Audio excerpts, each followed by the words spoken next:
ওই শ্বশুর বাড়ির জামাই গেছে বেড়াইতো, জামাই আসিল একটু হেবলা টাইপের, তো শ্বশুরে 10 টাকা দিছে, কয় জামাই বাবা বাজারে যাইয়া 10 টাকা দিয়া কিছু খাইয়া আসেন। তো জামাই বাবা বাজারে ঢুকতেই পাইছে তরকারি দোকানদার একটা, তরকারি দোকানদারেরা যাইয়া কয় ভাই আমারে 10 টাকার কিছু দেন, 10 টাকার কিছু দেন। হাতে কইছে কিছু, দোকানদারের দোকানে ঝামেলা ছিল, দোকানদারে বুঝছে কচু, দোকানদারে বুঝছে কি ওই কাঠ কচুর তরকারি আছে না, আধা কেজি পিস করি করি রেখছে, 1 কেজি 10 টাকা করে বিক্রি করে, 1 কেজি 2 পিস মিলে কয় পিস, 2 পিস। এতে যখন 10 টাকা দিয়ে বলছে আমারে কিছু দেন, দোকানদারে কচু বুঝছে, এই জন্য 2 পিস কচু তারে ধরাই দিছে। এখন 1 পিস পকেটের মধ্যে লইয়া আরেক পিসের সাবাইতে সাবাইতে শ্বশুর বাড়ির দিকে হাঁটা শুরু করছে। অর্ধেকের চেয়ে বেশি রাস্তা গেছে, 1 পিস শেষ হয়ে গেছে, পকেটের থেকে আরেক পিস বাইর করি আবার সাবানি শুরু করছে। কি রসের গোল্লা নেই, কাঁচা কচু, কাঁচা কচু। এখন যখন শ্বশুরবাড়ির দরজা পর্যন্ত গেছে, আরও 1 টুকরা বাকি রয়ে গেছে, কিন্তু এইটা আর খাইতে পারে না। ইতিমধ্যে গলার মধ্যে চুলকানি শুরু হয়ে গেছে। চুলকানি কি হয়ে গেছে, শুরু হয়ে গেছে। গেছে আস্তে আস্তে শ্বশুরের ঘরে, যাইতে যাইতে ব্যথা বাড়ছে, এবার চিৎকার শুরু করছে। এখন শাশুড়ি জিজ্ঞেস করে বাবারে কি হয়েছে, কয় আব্বাই আমারে 10 টাকা দিছিল কিছু খাওয়ার জন্য, এখন কিছু খাইছি পরে আমার এই অবস্থা হচ্ছে।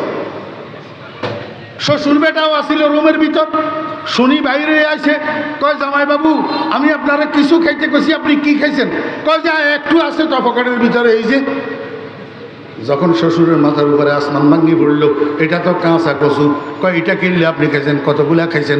কয় যে আমি 10 টাকা দিই কিছু দিতে বলছিলাম, আমার 2 টুকরা এটা দিছে, আমি 1.5 টুকরার থেকে একটু বেশি খাইছি, এখন তো আমার গলায় ব্যথা করে।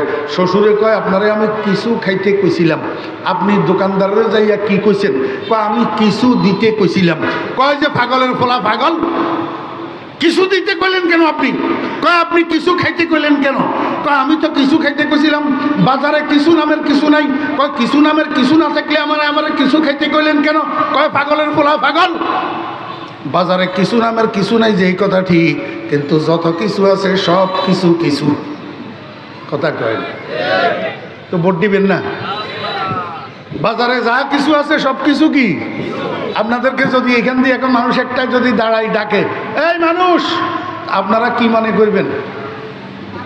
কিরে শীত গেল গা, এখন এইটা কোত্থেকে আইলো? এই মানুষ এটা কোন ধরনের ডাক, কারে ডাকে? কেন বেটা কি ভুল ডাকছে নি? মানুষের এই তো ডাকছে। আপনারা এখানে যারা বসে আছেন সব কি মানুষ না জানোয়ার? তাহলে হের ভুল হইল কেমনে? হের ভুল হয়েছে এমনে, মানুষ তো সবাই আছে, কিন্তু মানুষ নামের মানুষ নাই। মানুষ নামের বাজারে যাহা কিছু আছে সব কিছু কিছু, কিন্তু কিছু নামের কিছু। আসল মানুষটাই হইল রুহু, আসল মানুষটাই হইল কি? বুঝে দেখলে বলেন, রুহের নাম মানুষ না শরীরের নাম মানুষ? রুহের নাম মানুষ। তাহলে আসল মানুষটাই হইল রুহু, কিন্তু রুহু নামের কিছু শরীরের মধ্যে নাই। কাটি টুকরা টুকরা করেন না, রুহু নামের কিছু পাওয়া যায় কিনা? আমার ভাইয়েরা দোস্ত আবাব, এই 2টা অঙ্গ মানব দেহের ভিতরে আছে, নফস আর রুহু, কিন্তু এই দুটোটার অস্তিত্ব নাই। আর একটা অঙ্গ আছে, সেটার নাম হলো কলব। বুধু চাও তো দেন না কেউ।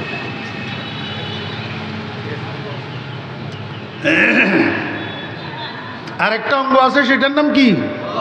কলব। এই কলব হলো আরবি শব্দ, উর্দু ফার্সিতে বলে দিল, আর ইংরেজিতে বলে হার্ট, বাংলায় বলে অন্তর বা হৃদয়।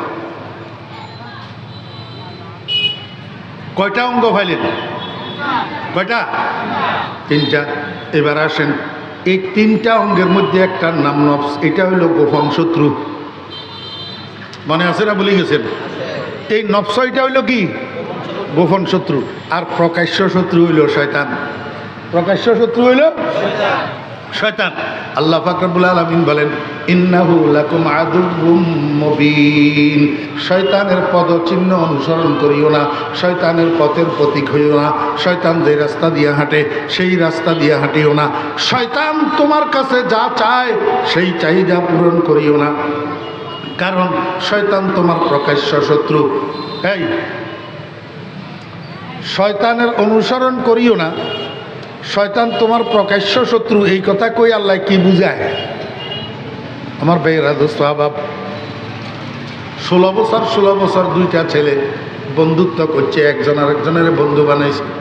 আমার ভাইয়েরা দোস্ত আহবাব, দুইটা জুড়ি, এক জুড়িতে দুইজন, আরেক জুড়িতে দুইজন। প্রথম জুড়ির মধ্যে একজন মদদি, দ্বিতীয় জুড়ির মধ্যে একজন নামাজি। এখন প্রথম জুড়ির মধ্যে মদদি যেটা, এটা মাগরিবের নামাজের পরে ওই দ্বিতীয় বন্ধুরে হাত ধরে টানে, কয় বন্ধু আয় এদিকে একটু যামু। বন্ধুকে কয় কিরে ভাই এদিকে কই জ্বর, এটা তো অন্ধকার গলি, চিপা গলি, এদিকে কই যাইতেছ? কই সামনে একটা দোকান আছে, সেই দোকানে যাব। বুঝছেন তো কিসের দোকান? কথা কয় না, ইয়াবার দোকান, বাবার দোকান। আর ডাবার গাঞ্জার বন্ধু গাঞ্জাখোর। এই গাঞ্জাখোর বন্ধুয়ে আরেক বন্ধুরে কোন দিকে টানে নিয়ে যায়? কথা কয় না। এক বন্ধু আরেক বন্ধুরে গুনার দিকে টানে নিয়ে যায়। আরেকটা জুটির ভিতরে একটা বন্ধু নামাজি। এই নামাজি বন্ধু যখন মাগরিবের নামাজের আজান হইছে, বন্ধুরে হাত ধরিয়া টানে, কয় বন্ধু আয় দোনোজনে মাগরিবের নামাজটা আদায় করি, তারপরে দোনোজনে নাস্তা করব। কথা বুঝছেন না বুঝেন না? আমার আপনারা বুঝে থাকলে বলুন, কোন দুশ্মনে আরেক দুশ্মনের খায়ের খাই করেনি, কোন দুশ্মনে আরেক দুশ্মনের কল্যাণ চায়নি, জি মঙ্গল চায়নি, শত্রুয়ে শত্রুর মঙ্গল চায়নি। আরে মিয়া বিজয়ী হয়েছে নির্বাচনে, এরপরে খানা করতেছে, দাওয়াত করে ওই মানুষগুলারে যারা ভোট দিছে, যারা ভোট দেন এদেরকে দাওয়াত করে না। কথা কয়, এদেরকে কি করে না? দাওয়াত করে না। এক শত্রু আরেক শত্রুর মঙ্গল। আল্লাহ পাক রব্বুল আলামিন কয় ইন্নাহু লাকুম আদুউম মুবিন। ও দুনিয়ার মানুষেরা, শয়তান তোমার প্রকাশ্য শত্রু, যেহেতু শয়তানে তোমার কোনো ভালো কোনো দিন চায় না, তোমার মঙ্গল চায় না, তোমার কল্যাণ চায় না। অতএব শয়তানে তোমার দিয়া কাজ যেগুলা করাবে, সেগুলার দ্বারা তোমার দুনিয়াতেও ভালো হবে না, আখেরাতেও ভালো হবে না, মৃত্যু শয্যায়ও ভালো হবে না। তোমার বেঈমান বানাইয়া দুনিয়ার থেকে নিয়ে যাবে, জাহান্নামী বানাইয়া দুনিয়ার থেকে নিয়ে যাবে। কারণ সে তো তোমার শত্রু, কোনো দিন সে তোমার ভালো চাইবে না।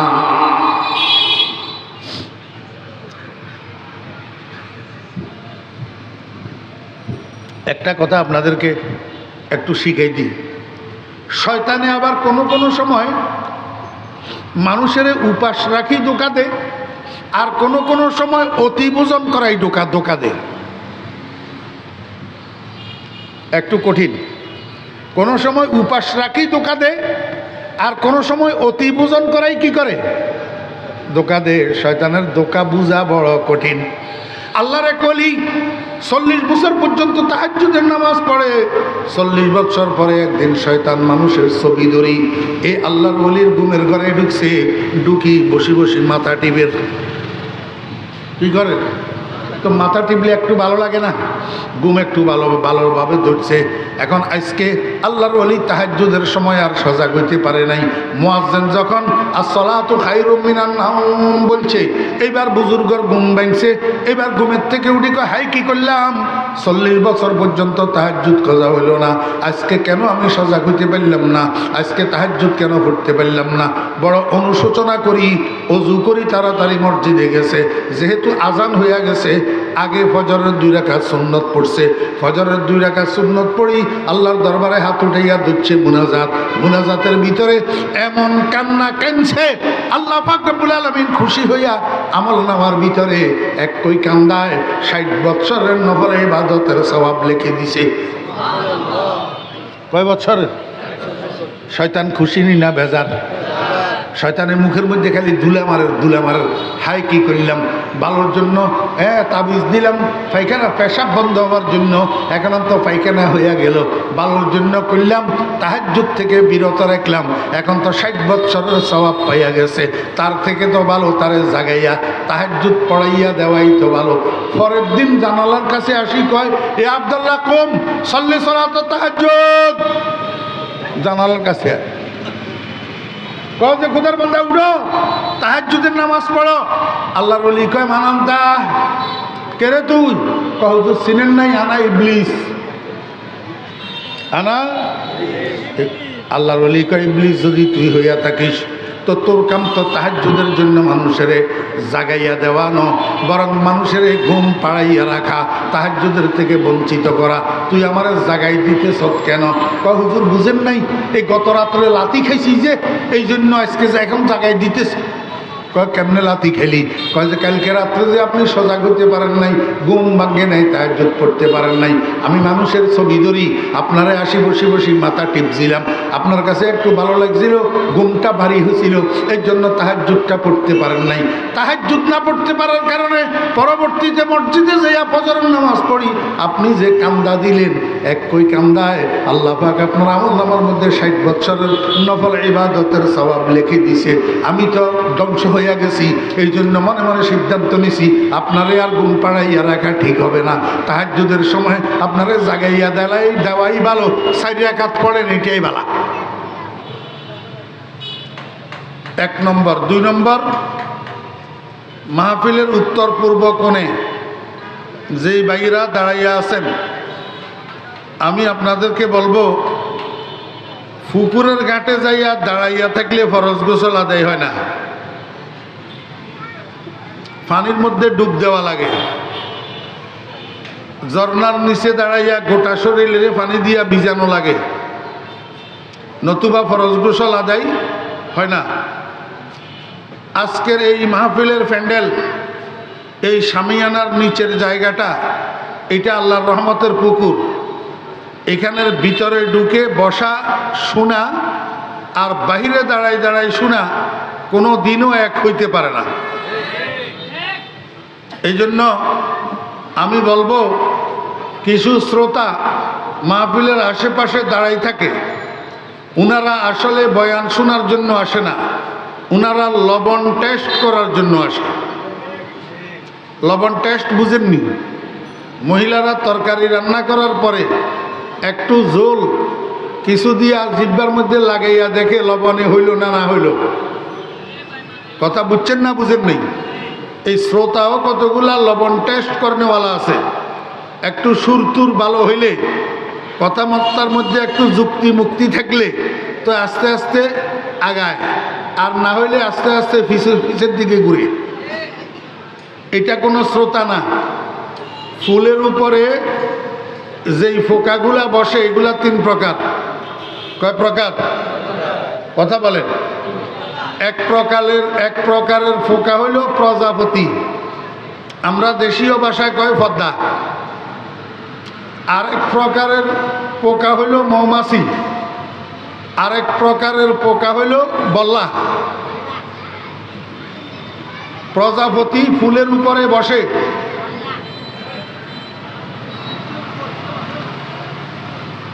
ও ভাই হে অ্যাবনর্মাল, হের কথার দিকে আপনারা তাকান কেন, শুনেন কেন? হেরটা হে বলুক।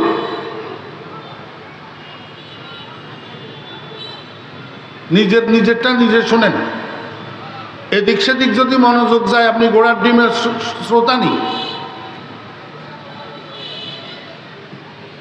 প্রজাপতি ফুলের উপরে বসে। দোস্ত, আপনি আলেম মানুষ, এখানে কেন দাঁড়ায় রয়েছেন? মানুষ তবিয়ত বুঝে না। প্রজাপতি ফুলের উপরে বসে, এক ফুলের থেকে আরেক ফুলে টকাটকি করে, ফুলের থেকে কিছু আহরণ করে না। মৌমাছি ফুলের উপরে বসে, ফুলের থেকে মধু আহরণ করে, মুখে কইরা মধুকে নিয়া মৌচাকের মধ্যে জমা করে, সেখান থেকে মধু ব্যবসায়ীরা মধু নিয়া বাজারে বিক্রি করে। দুনিয়ার মানুষ এই মধুর দ্বারাই উপকৃত হয়। আর বল্লা ফুলের উপরে বসে, ফুলের থেকে বিষ আহরণ করে। বিষ যদি কোনো মানুষকে একটা কামড় দিতে পারে, তো ওই বেচারার 2-4 ঘন্টার আরাম হারাম হইয়া যায়। কথা বুঝছেন না বুঝেন নাই? এইবার বুঝেন, বিভিন্ন মাহফিলে যে সমস্ত শ্রোতারা আসে, এই শ্রোতাগুলা 3 প্রকার। এক প্রকার হলো প্রজাপতি মার্কা শ্রোতা, আরেক প্রকার হলো মৌমাছি মার্কা শ্রোতা, আরেক প্রকার হলো বল্লা মার্কা শ্রোতা। প্রজাপতি মার্কা শ্রোতা এই মাহফিলের থেকে এই মাহফিলে, এই মাহফিলের থেকে এই মাহফিলে খালি টকাটকি করে, গোড়ার ডিমও সারা জীবনে কিছু আহরণ করতে পারে না। সারা জীবন ওয়াজ শুনে কোরআন শরীফের একটা আয়াতের অনুবাদও পারে না। মৌমাছি মার্কা শ্রোতা যেগুলা, এগুলা মনোযোগ সহকারে বয়ান শুনে, বয়ানের মধ্যে মধু মার্কা যেসব আলোচনা, আমলের বয়ান, ইমানের বয়ান, সুন্নতের বয়ান, এগুলাকে মনোযোগ সহকারে শুনি আহরণ করে।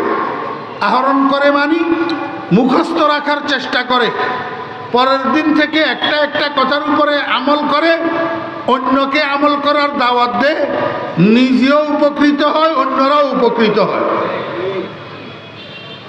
আর বল্লা মার্কা শ্রোতা যেগুলা, এগুলা বয়ান শোনার জন্য আসে, মনোযোগ সহকারে এমনি কান খাড়া করে শুনে, ভালোগুলা না, খালি হুজুরের কোন জায়গায় একটা ভুল হয় সেটা শুনে, কোন রকমে একটা ভুল যদি পাইতে পারে তো পরের দিন রাস্তায় রাস্তায় আর চা দোকানে যাইয়া ডলফিটা। এগুলা হলো বল্লা মার্কা শ্রোতা, ভালোগুলা শুনে না, ওই বিষগুলা শুনে। এখন আপনারা আমাকে বলেন, আপনারা এই তিন প্রকারের কোন প্রকারের শ্রোতা হইতে চান? জাযাকুমুল্লাহ। এইটাও সবাই মনোযোগ সহকারে শুনে নাই, মনোযোগ সহকারে এইটাও সবাই শুনে নাই, অথবা শুনছে উত্তর দেয় নাই। কেন উত্তর দেয় নাই? আমি এক মিনিট আপনাদেরকে এইটা বুঝাই দিই, কথা শেষ। কেন উত্তর দিল না? আমি আজকে আপনাদের এখানে বিনা দাওয়াতে আসি নাই, প্লেনের টিকিট করি পাঠাই, আমাকে এখানে আনা হয়েছে আপনাদের সামনে মাইকের সামনে বসার জন্য।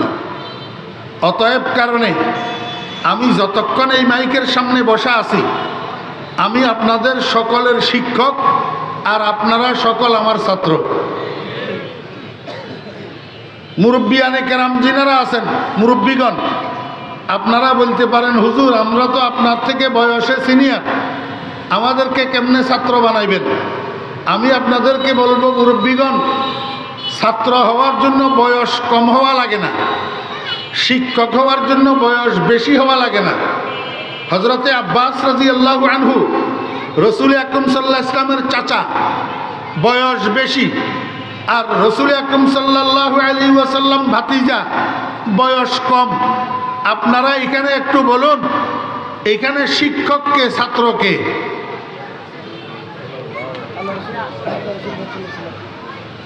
শিক্ষকের বয়স বেশি না ছাত্রের বয়স বেশি?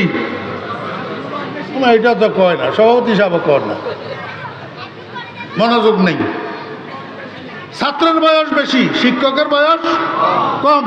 তাহলে বোঝা গেল শিক্ষক হওয়ার জন্য বয়স বেশি হওয়া লাগে না, আর ছাত্র হওয়ার জন্য বয়স কম হওয়া লাগে না।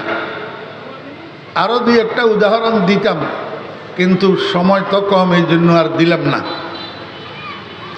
এখন আসেন, ক্লাসে, স্কুল কলেজ বলেন আর মাদ্রাসা বলেন, শিক্ষকে ছাত্রদেরকে পড়া বাতলাই দেওয়ার পরে আবার জিজ্ঞাসা করেনি, এই তুমি বলো তো কি বললাম, তুমি বলো তো কি বললাম, তুমি বলো তো কি বললাম, জিজ্ঞেস করে কিনা?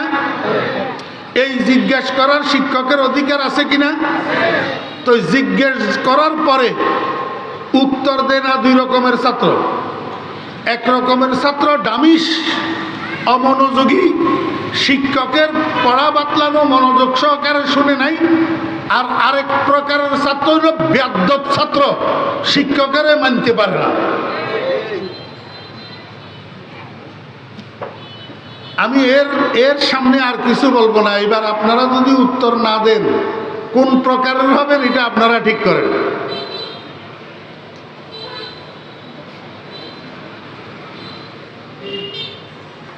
মনোযোগ আছে নি? ওই তারপরেও তো কতগুলা বাইরে দাঁড়ায় দাঁড়ায় রয়েছে, এগুলা ভিতরে ঢুকে না, কইলে তা আস্তে আস্তে ডাইনে বামে কাটে, তারপরেও ভিতরে আসে না। আমি বুঝি না, একটা মানুষ 2 কিলোমিটার রাস্তা যাওয়ার জন্য যখন বাসে উঠে ডাইনে বামে তাকায় সিট খালি আছে কিনা, কারণ দাঁড়াই থাকতে কষ্ট, বসতে আরাম। আর উল্টা হইল ওয়াজের মাহফিলে, মুসলমান এবং মুসলমানের বাচ্চা কতগুলো ওয়াজের মাহফিলে আসলে বসতে কষ্ট হয়, দাঁড়াই থাকতে আরাম পায়। দাঁড়াই থাকতে কি পায়? আরাম পায়। আসলে কি দাঁড়াই থাকতে আরাম না বসতে আরাম? তাহলে এরা বসে না কেন, দাঁড়াই থাকতে চায় কেন? বুঝা গেল? আর আসলে এরা দ্বীনের প্রেম, ধর্মের প্রেম, ইসলামের প্রেম, কোরআনের প্রেম নিয়ে এখানে আসে নাই, তামাশা দেখার জন্য আসছে।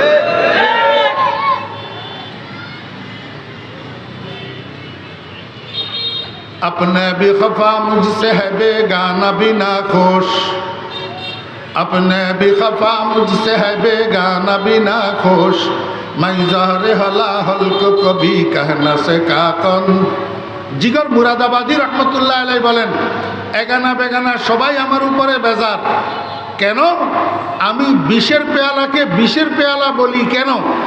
এই যুগটা বিষের পেয়ালাকে বিষের পেয়ালা বলার যুগ না।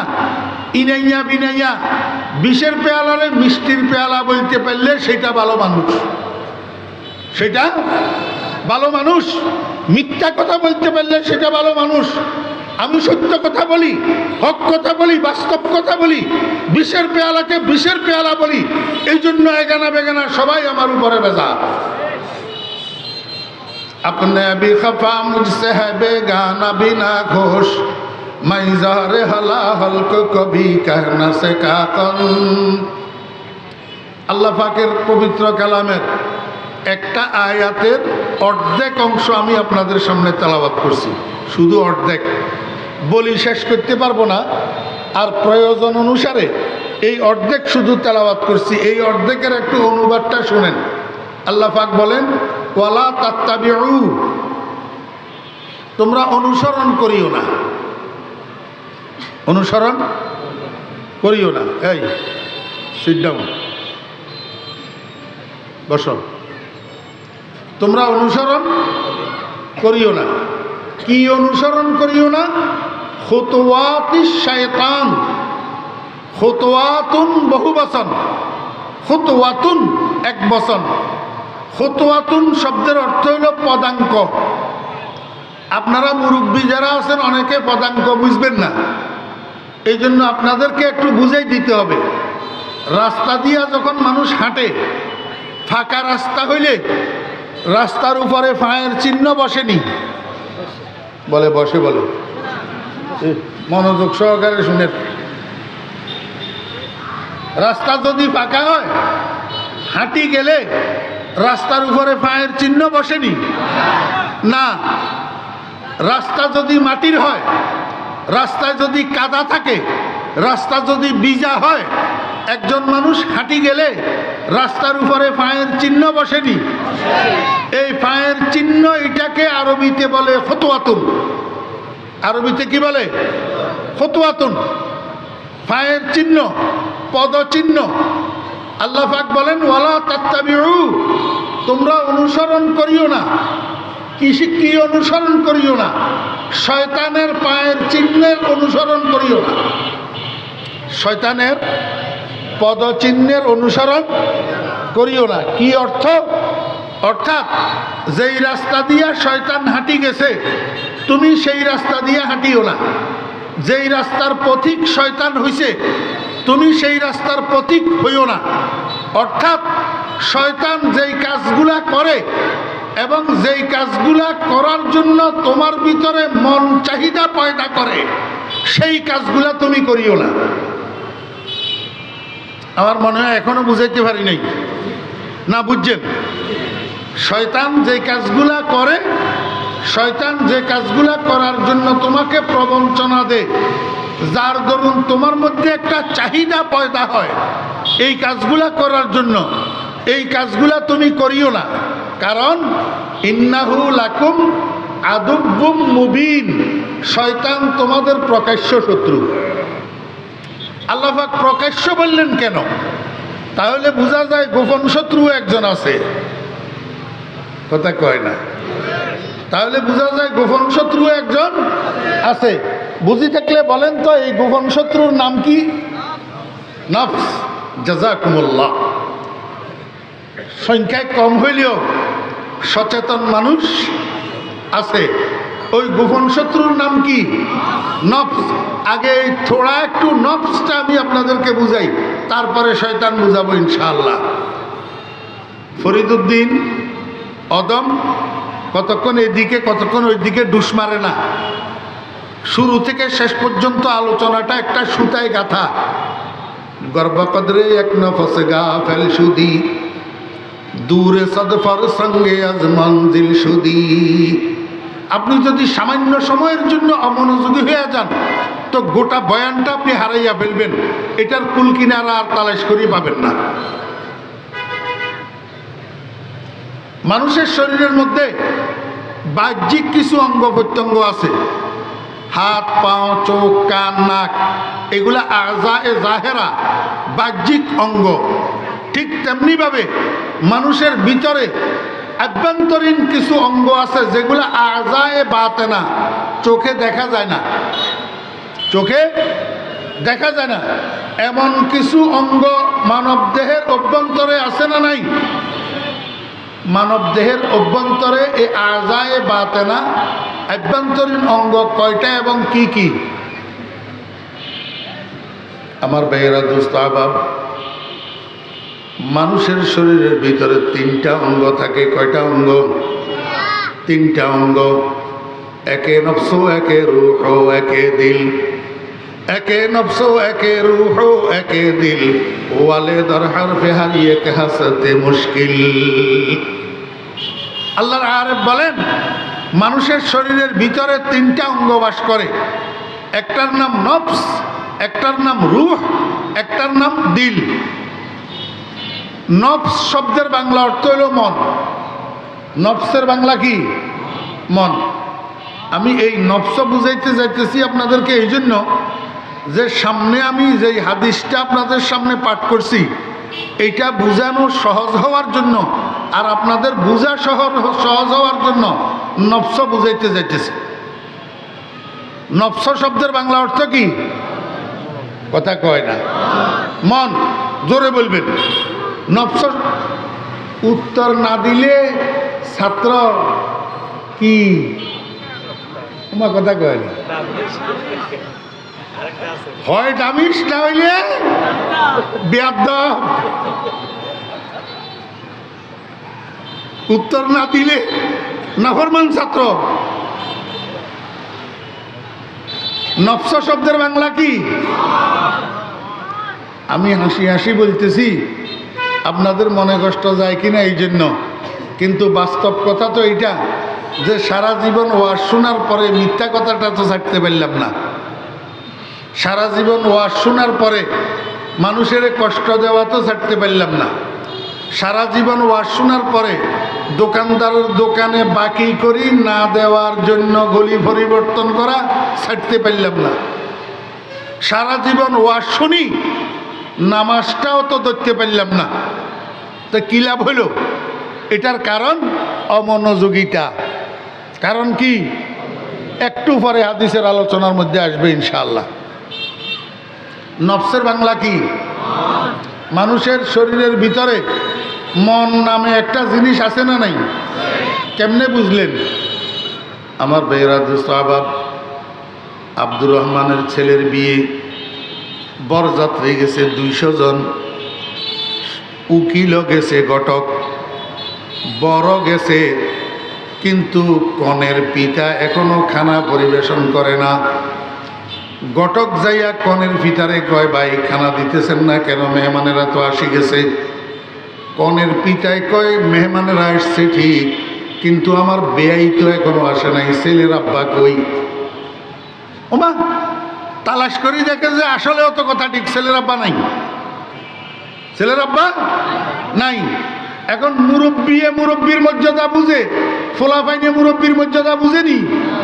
আগের গুলাই কিছু বুঝলেও বর্তমানের গুলাই ঘোড়ার ডিমও বুঝে না। মুরব্বী তো দূরে থাক, শিক্ষকেরও তো পাইলে শেষে। শিক্ষকের এক জমানায় বিদ্যা বাড়ত শিক্ষককে সেবিলে, আর বর্তমানে বিদ্যা বাড়ে শিক্ষককে শেষিলে। এখনের বলারা মুরব্বী মানেনি, বেআইয়ে বেআইয়ের মর্যাদা বুঝে। এই জন্য বেআইয়ে কয় আমার বেআই কই, বেআই যতক্ষণ না আসে ততক্ষণ আমি খানা পরিবেশন করতে পারবো। ঘটক বেটা দৌড় দিছে পার্শ্ববর্তী বাড়ি, যাইয়া দেখে বেআই ঘরের সামনের রুমের খাটের উপরে শোয়া। ঘটকে কয় কিরে ভাই, আজকে আপনার ছেলের বিয়ে, বরযাত্রীরা সবাই গেল, বর নিজেও গেল, আমি ঘটকও গেলাম, আপনি কেন এখানে শুয়ে রইলেন? আপনার জন্য তো আপনার বেয়াই কাউকে খানা পরিবেশন করতেছে না, চলেন উঠেন তাড়াতাড়ি আমার সাথে চলেন। বেয়াইয়ে কয় আমি যাব না, আমি যাব না। ঘটকে জিজ্ঞাসা করে আপনি কেন যাবেন না? কয় আমার মন ভালো না। কি কয়? আমার মন ভালো না। কি জন্য মন ভালো না বুঝছেন তো? ফলায় বেয়াদবি করছে বাপের সাথে। ফলায় বাপের সাথে কি করছে? বেয়াদবি করছে। এই জন্য মুরব্বী বলতেছে আমার মন ভালো না। তাহলে ভিতরে যদি মন নামের জিনিস একটা নাই থাকে, ভালো খারাপ হয় কেমনে? কথা বুঝছেন না বুঝেন নাই? তাহলে মন নামের জিনিস একটা ভিতরে আছে, এটারে আরবিতে নফস বলে। এটারে আরবিতে কি বলে? নফস বলে। এই মনটা তিন প্রকার। একটা মনের নাম হইল সন্তুষ্ট মন, এটা হইল সবচেয়ে বালা, সবচেয়ে। আরেকটা হইল অন্যায়ও করে, আবার নিজেকে নিজে গালিও দে। এই বেটা বেয়াদব, নিজের নিজে কয় এই কাজ তুই কেন করলি? মুসলমানের বাচ্চা, মদ কেন খাইলি? জেনা কেন করলি? বেবিচার কেন করলি? অন্যায়ও করে, আবার নিজের নিজে গালমন্দও করে। এইটা একটা মন, এটা হলো দ্বিতীয় নম্বরের মন। আর একটা মন আছে যেই মনে ওই মানুষটারে কান ধরিয়া ধরিয়া শুধু গুনার চক্করে চক্করে ঘুরায়। একটার নাম নফসে মুতমাইন্না, আর একটার নাম নফসে লাওয়ামা, আর একটার নাম নফসে আম্মারা। নফসে কি? আমার বেয়েরা দোস্তাবাব, নফসে মুতমাইন্না হযরতে আউলিয়ায়ে কেরামের নফস, আম্বিয়ায়ে কেরামের নফস, সাহাবায়ে কেরামের নফস, বুজুর্গানে দ্বীনের নফস। এটা হল নফসে মুতমাইন্না। ওই নফস, যেই নফস রাজি বিল কজা, রাজি বিল কজা, সদা সর্বদা আল্লাহ পাকের ফয়সালের উপরে সন্তুষ্ট থাকে, তার নিজের কোনো চাহিদা থাকে না। একটু সামান্য উদাহরণ না দিলে তো আপনারা বুঝবেন না। হিন্দুস্তানের মধ্যে একজন বুজুর্গ ছিলেন, উনার নাম ছিল হযরতে শাহদাওলা রহমতুল্লাহ আলাইহি। কি? হযরতে শাহদাওলা রহমতুল্লাহ আলাইহি মুস্তাজাবুদ দাওয়াত ছিলেন। মুস্তাজাবুদ দাওয়াত, মুস্তাজাবুদ দাওয়াত অর্থ যার দোয়া কবুল হয়। যার কি হয়? আল্লাহর বান্দাদের মধ্যে এমন মানুষ আছে না, আল্লাহর দরবারে হাত উঠাইয়া যা চায় আল্লাহ তাই দে। শুধু তা নয়, বরং এই বান্দার বিষয়ে আল্লাহ পাক কোনো সিদ্ধান্ত নিতে আগে বান্দা এটারে জিজ্ঞাসা করে, বান্দা আমি তোমার জন্য এরকম একটা সিদ্ধান্ত নিতেছি, বলো তুমি রাজি আছো কিনা? যদি তুমি রাজি থাকো সিদ্ধান্ত নেব, না হলে নেব না। खुदी को कर बुलंद इतना कि हर तकदीर से पहले, खुदी को कर बुलंद इतना कि हर तकदीर से पहले खुदा खुद बंदे से पूछे बता तेरा रज़ा क्या है। खुदा खुद बंदे से पूछे बता तेरा रज़ा क्या है। মুস্তাজাবুদ দাওয়াত ছিলেন হযরত শাহদাওলা রহমতুল্লাহ আলাইহি। যেটা দোয়া করতেন এটা কবুল হইতো। আবার হুজুর যে দোয়া কবুল হয় এটা এলাকার মানুষের মধ্যে প্রসিদ্ধ ছিল। কোনো বিপদে পড়লেই দৌড়াইয়া শাহদাওলা রহমতুল্লাহ আলাইহির কাছে যাইয়া কইতো, হুজুর আমার জন্য একটু দোয়া করেন, আমি তো বিপদে পড়ছি। কথা বুঝছেন না বুঝেন না?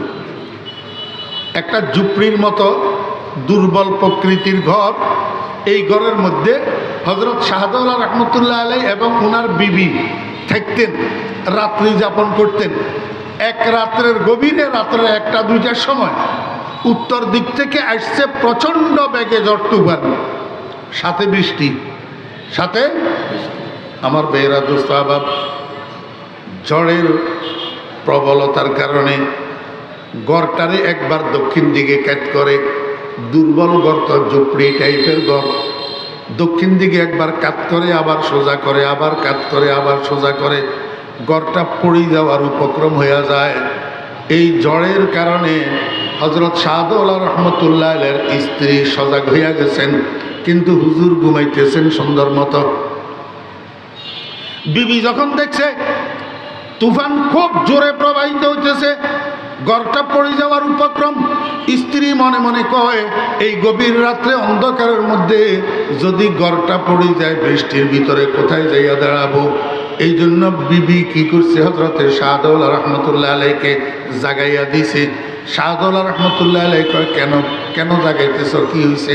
কয় দেখতেছেন না কত জোরে তুফান হইতেছে, ঝড় বইতেছে, গড়টা পড়ে যাওয়ার উপক্রম হইতেছে। গড় যদি পড়ে যায় এই রাত দুপুরে বৃষ্টির মধ্যে কোথায় যাব? কয় তাহলে আমি কি করব? কয় 3-4টা বাঁশের খুঁটি নিয়ে একটু দক্ষিণ দিকে যদি ঠেস লাগান তাহলে হয়তো গড়টা রক্ষা হইতে পারে। হযরত শাহজালাল রহমতুল্লাহ আলাই শোয়ার থেকে উঠছে, কয় তাই নাকি? দক্ষিণমুখী ঘর, দক্ষিণ দিকে দরজা দিয়া বাইর হইছে, বাইর হইয়া ঘরের উত্তর সাইডে গেছে, উত্তর সাইডে যাইয়া এবার ঘরেটারে ঠেলেন। তুফানের বাতাসে কোন দিক থেকে ঠেলেন? উত্তর দিক থেকে দক্ষিণ দিকে। এখন হুজুরে ঠেলে কোন দিকে? উত্তর দিক থেকে দক্ষিণ দিকে। বিবিএ কয় এই কি করতেছেন? কয় ঠেলতেছি। কয় কোন দিকে? কয় যেদিকে তুফানে ঠেলতেছে সেদিকে। কয় এই জন্য কি আপনাকে জাগাই দিছিলাম? আপনাকে জাগাই দিছিলাম দক্ষিণ দিক থেকে বাঁশের 2-4টা খুঁটি দিয়া ঠেস দেওয়ার জন্য, গড়টা রক্ষা হওয়ার জন্য। হযরত শাহজালাল রহমতুল্লাহ আলাইহি কয় বিবি চুপ করো, জিদার হায় মাওলা ওদার হায় শাহজালাল। আমার আল্লাহ যেদিকে ঠেলি খুশি আমিও সেদিকে ঠেলি খুশি। তুমি বলো আমি আমার আল্লাহর সাথে বিদ্রোহ করব? আমার আল্লাহ দক্ষিণ দিকে ঠেলতেছে আর আমি উত্তর দিকে ঠেলবো, এটা কোনোদিন হইতে পারে না। এটার নাম নফসে মুতমাইন্না, এটার নাম মাকামে আবদিয়ত। হযরত শাহজালাল রহমতুল্লাহ আলাইহির বাড়ির পাশে নদী একটা ছিল, জোয়ারভাটার নদী। কি নদী? জোয়ারভাটার নদী। এই নদীর মধ্যে জোয়ারভাটা হইতো। একবার ওনাদের গ্রামের মধ্যে বন্যা হয়েছে, বন্যার পানিতে নদীর পানি টইটুম্বুর একবারে পাড় পর্যন্ত পুরা হয়ে গেছে। এর মধ্যে এবারে জোয়ার আসছে। যখন জোয়ার আসছে নদীর পানি নদী পাড়ের উপর দিয়া জনপদের দিকে ঢুকতেছে প্রবল গতিতে। এইভাবে কিছুক্ষণ ঢুকলে পানি গোটা জনপদটা পানির নিচে তলাইয়া যাবে। গ্রামের মানুষ সব একসাথ হইয়া দৌড়াইতেছে হযরত শাহজালাল রহমতুল্লাহ আলাইহির কাছে। যাইয়া কয় হুজুর বরবাদ হয়েছে। কয় কি হয়েছে? কয় জোয়ারের পানি আর বন্যার পানি একসাথ হইয়া নদী পাড়ের উপর দিয়ে আমাদের গ্রামের দিকে পানি ঢুকতেছে প্রবল গতিতে। এইভাবে কিছুক্ষণ ঢুকলে আমাদের গ্রামটা পরিপূর্ণ পানির নিচে তলাইয়া যাবে। হযরত শাহজালাল রহমতুল্লাহ আলাইহি আমি কি করতাম?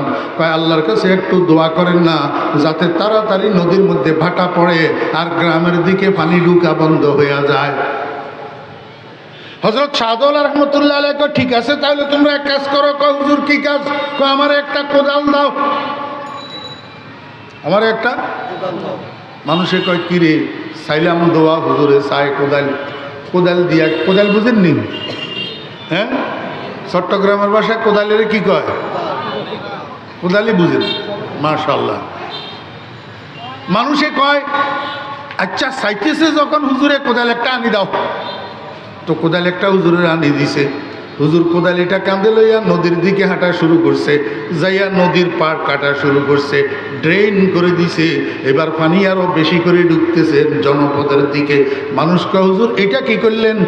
আমরা পানি বন্ধ করার জন্য আপনার কাছে দোয়ার জন্য গেছিলাম, আপনি তো ড্রেন করে দিলেন, নদীর পাড় কাটিয়া আরো পানি ভালোভাবে ঢুকার ব্যবস্থা করে দিলেন।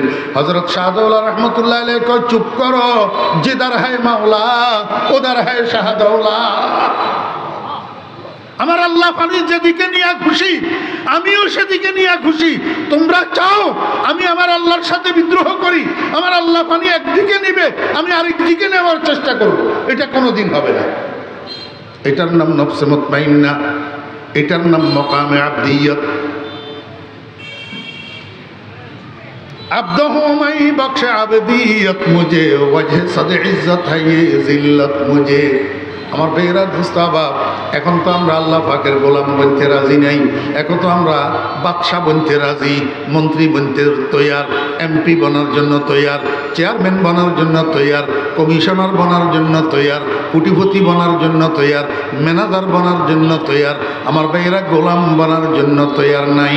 হজরতে ফটিয়া মুফতি সাহেব রহমতুল্লাহ আলাইহি শেষ রাত্রে তাহাজ্জুদের নামাজের পরে আল্লাহর দরবারে বসিয়া বসিয়া কাঁদে, बुजुर्गी की नहीं मुझको जरूरत, बुजुर्गी की नहीं मुझको जरूरत, गुलाम अपना बना मुझको खुदाया, बुजुर्गी नफ्स की ख्वाहिश है अफसोस, तकब्बुर से बचा मुझको खुदाया। या अल्लाह, আমার মন চায় অহংকার করা, আমার মন চায়, আসেনি অহংকার, আসেনি আসেনি অহংকার। আমার ভাইয়েরা দোস্ত আহবাব, মানুষের কলবের মধ্যে যে আভ্যন্তরীণ রোগগুলা হয়, এর মধ্যে মারাত্মক ব্যাধি হলো অহংকার।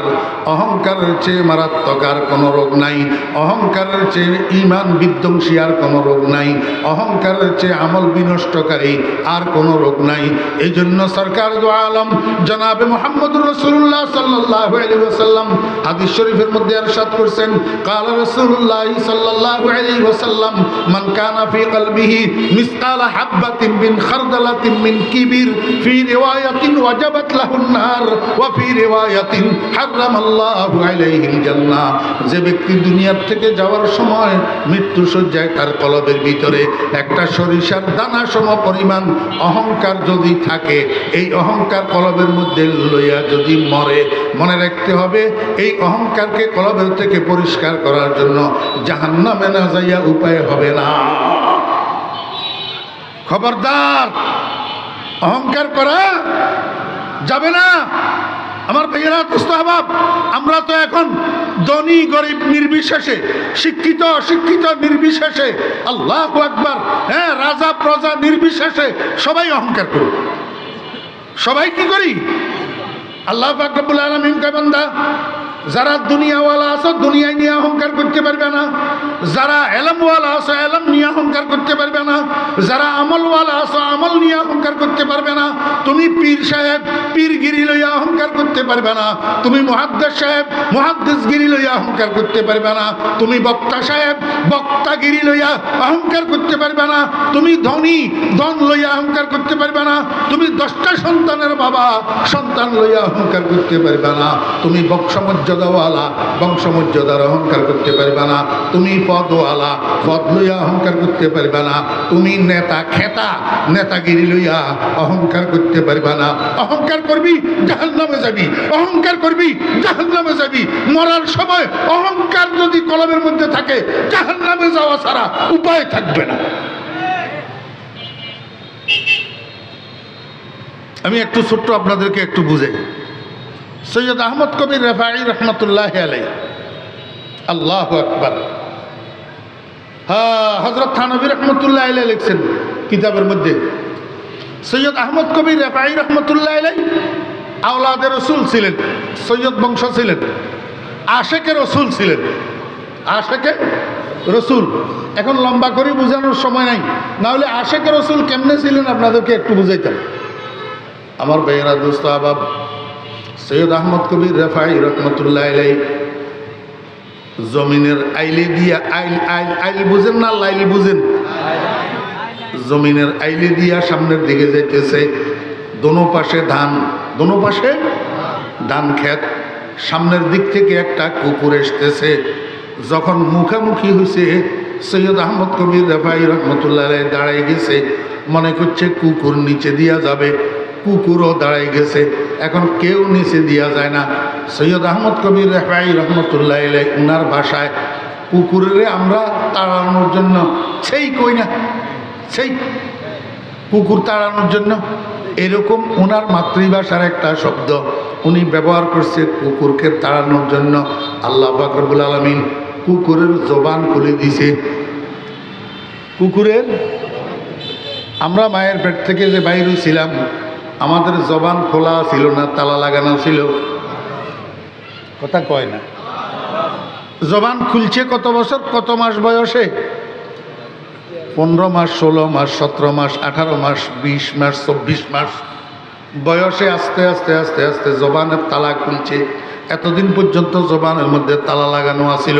তো যে আল্লাহ আমার শৈশবে জবানের তালা খুলে দিয়ে বাকশক্তি দিয়েছেন, সেই আল্লাহ কুকুরের বাকশক্তি দিতে পারেন কি পারেন না? আমার ভাইরা দোস্তাবাব, এখন কুকুর এটা সৈয়দ আহমদ কবির রেফাই রহমতুল্লাহ আলাইহির সাথে আরবি ভাষায় কথা কয়। আরবি ভাষায় কথা কয়। কুকুরে কয়, হুজুর কি বুঝাইতে চাইতেছেন? সৈয়দ আহমদ কবির রেফাই রহমতুল্লাহ আলাইহি কয়, আমার রাস্তা কেন বন্ধ করলি? রাস্তার উপরে দাঁড়াই রইলি কেন? নিচে দিয়া নামি যা। কুকুরে কয়, আমি কেন নিচে দিয়া নামবো? আপনি নিচে দিয়া নামলে কি অসুবিধা হয়? সৈয়দ আহমদ কবির রেফাই রহমতুল্লাহ আলাইহি কয়, কুকুর বুঝলি না? আমি আশরাফুল মখলুকাত ইনসান, আমি গোটা সৃষ্টির মধ্যে সবচেয়ে সম্মানী সৃষ্টি। আমার শরীরে পরিষ্কার পরিচ্ছন্ন পবিত্র জামা কাপড়, এগুলা দিয়ে আমি নামাজ পড়ি। এখন যদি আমি নিচে দিয়া যাই, আমার শরীরে আমার জামা কাপড়ে ময়লা লাগবে।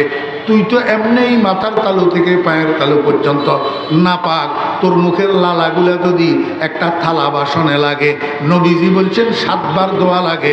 এর মধ্যে প্রথমবার মাটি দিয়া মাজিয়া মাজিয়া দোয়া লাগে, না হলে জলাতঙ্ক রোগের জীবাণু নষ্ট হয় না।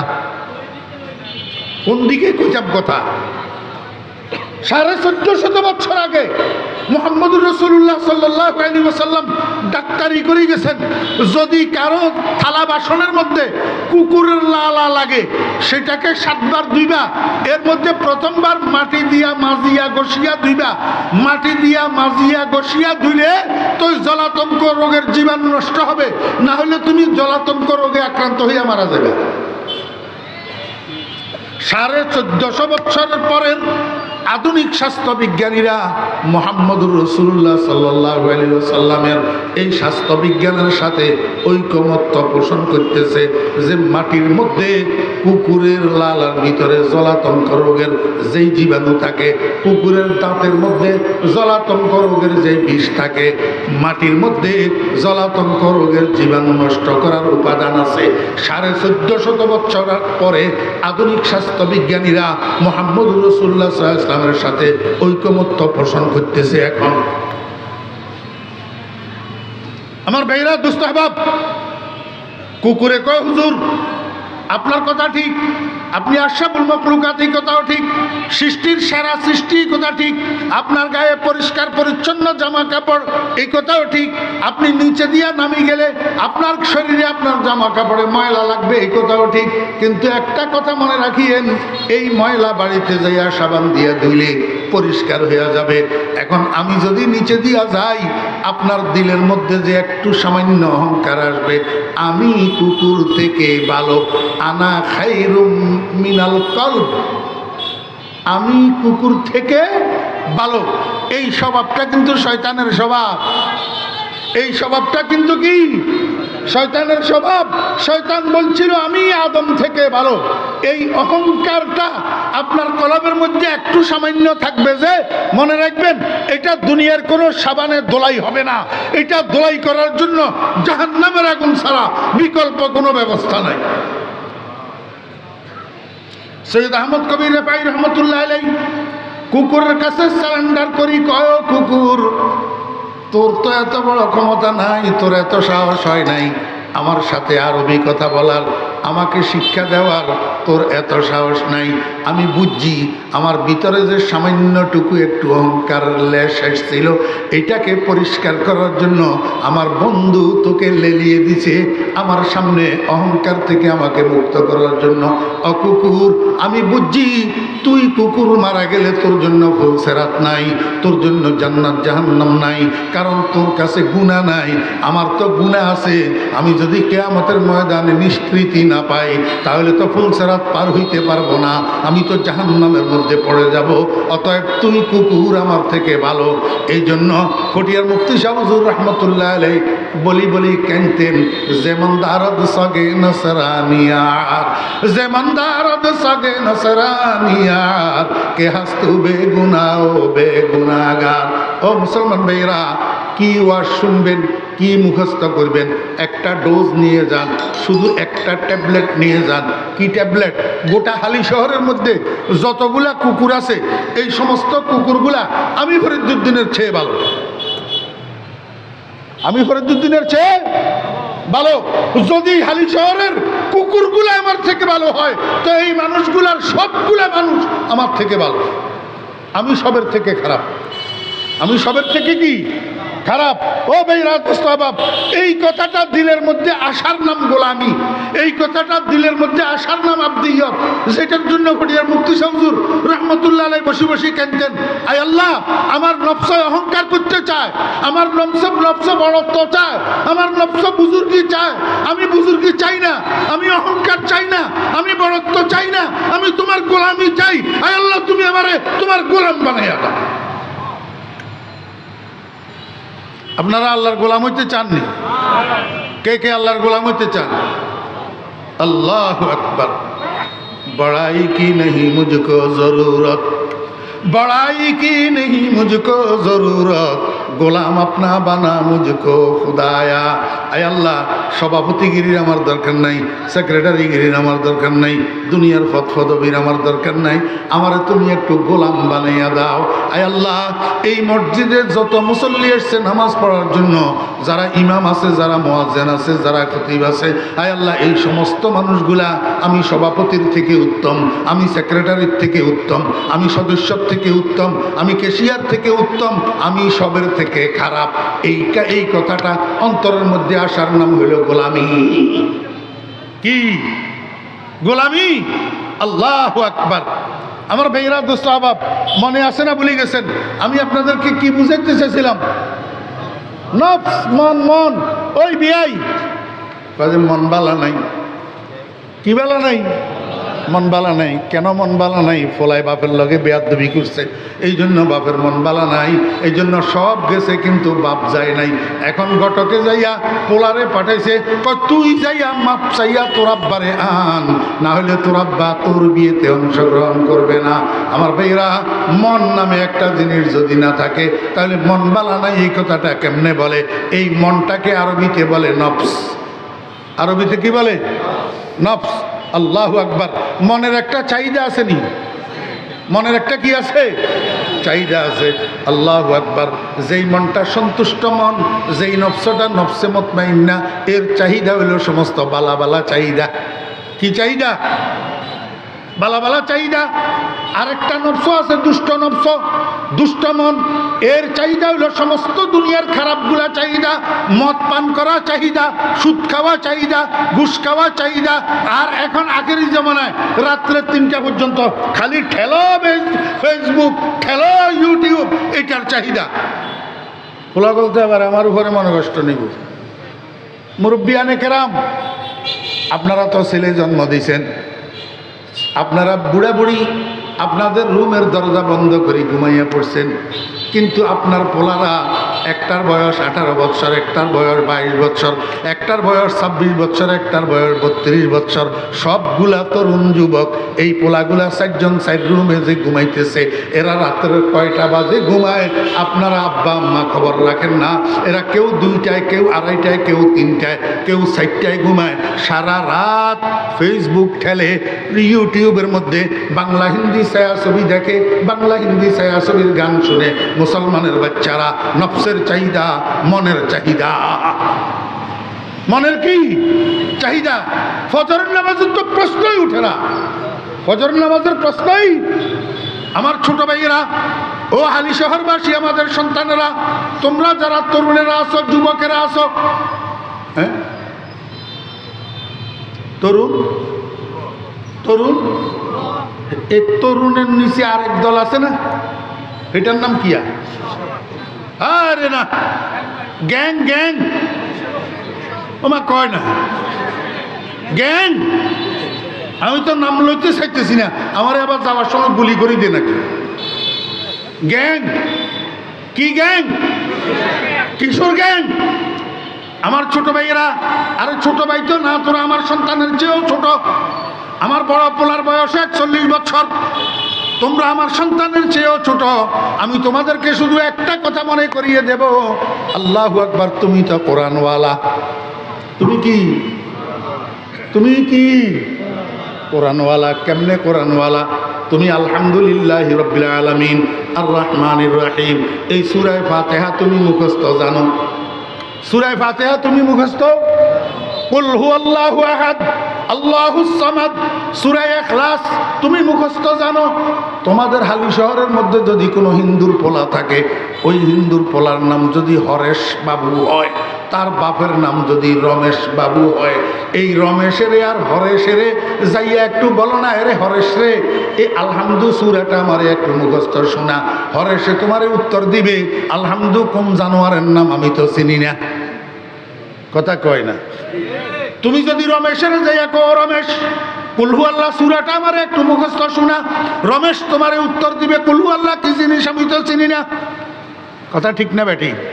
হরেশে আলহামদুলিল্লাহ চিনেনি, কুলহু আল্লাহ চিনেনি। আর তুই মুসলমানের বাচ্চা, তুই অশিক্ষিত হইলেও, শিক্ষিত হইলেও, নামাজি হইলেও, বেনামাজি হইলেও, তুই তো আলহামদুলিল্লাহ মুখস্থ জানস, তুই তো কুলহু আল্লাহ মুখস্থ জানস, যেটা হরেশচন্দ্র জানে না, যেটা রমেশ বাবু জানে না। বুঝা গেল হরেশচন্দ্র আর রমেশ বাবু কোরআনওয়ালা না, তুই মুসলমানের বাচ্চা, তুই কোরআনওয়ালা। কথা কয় না? সারা দুনিয়ার মূল্য বুঝলি, নিজের মূল্য কেন বুঝলি না? ওরা তুই যে কোরআনওয়ালা হইলি কেমনে হইছ জানোস নি? আল্লাহু আকবার। আল্লাহ পাক রব্বুল আলামিন আসমানের মধ্যে ফেরেশতাদেরকে দিয়া লটারি দিছে, লটারি। কোরআন কার ভাগে যাবে, কার ভাগে যাবে না, কি দিছে? আসমা বারে আমানত না তাওয়া নস্ত কশির, आसमा बारे अमानत न तवा नस्त कशीर कुराए पाल बना में मन दीवाना सदन। এই লটারির মধ্যে কিছু মানুষের নাম উঠছে কোরআনের ভাগে, আর কিছু মানুষের নাম কোরআনের ভাগে উঠে নাই। যাদের নাম কোরআনের ভাগে উঠছে, আল্লাহ পাক তাদেরকে একজন মুসলমান আব্বার ঔরসে দুনিয়াতে পাঠাইছেন, একজন মুসলমান মায়ের গর্ভে দুনিয়াতে পাঠাইছেন, একজন মুসলমান মায়ের কোলে দুনিয়াতে পাঠাইছেন। ও মুসলমানের বাচ্চা, ও কিশোরেরা, ও তরুণেরা, আমাকে উত্তর দে, যদি আল্লাহ তোরে হরেশচন্দ্রের ঘরে পাঠাইতো, তুই আলহামদু কোথায় পাইতি, কুলহু আল্লাহ কোথায় পাইতি? তুই তো দরখাস্ত করস নাই। আল্লাহ দয়া করি, মেহেরবানি করি, তোরে একজন মুসলমান আব্বার ঔরসে দুনিয়াতে পাঠাইছে, একজন মুসলমান মায়ের কোলে দুনিয়াতে পাঠাইছে। সেই সুবাদে ছোটকালে, শৈশবকালে 5 বছর বয়সে, 6 বছর বয়সে সকালবেলার মুক্তবে নুরানি মাদ্রাসায় তুই কোরআন শরীফ শিখছত, আলহামদু শিখছত, কুলহু আল্লাহ শিখছত। সেই সুবাদে তুই কোরআনওয়ালা হলি। এখন কোরআনওয়ালা হইয়া তোর চাল চলন রমেশ বাবুর মতো কেন? তোর চাল চলন হরেশ বাবুর মতো কেন? মনে কষ্ট হলে আমার মাফ করে দিস, আর যদি মনে কষ্ট যায় মাফ করতে না পারস তো আমারে গুলি করে দিস, গুলি করে দি। আমারে কোথায় পাঠাইবি? আমি নিচের দিকে যাব তো তুই কি জজবুসের মতো 40,000 ফুট উপরের দিকে যাবি নি? 2 দিন পরে আমারে যেখানে পাঠাইবি তুইও সেখানে যাবি।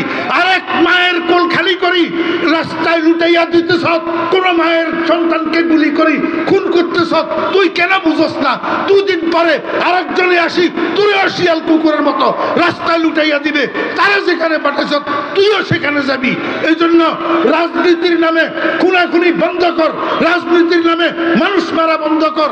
যেই নেতা বাবার চোখের ইশারায়, যেই নেতা বাবার নোটের বান্ডিলের লোভে মানুষ মারার রাজনীতি করতেছ, সেই নেতা বাবা 2 দিন পরে তোর 2 পয়সা উপকারে আসবে না।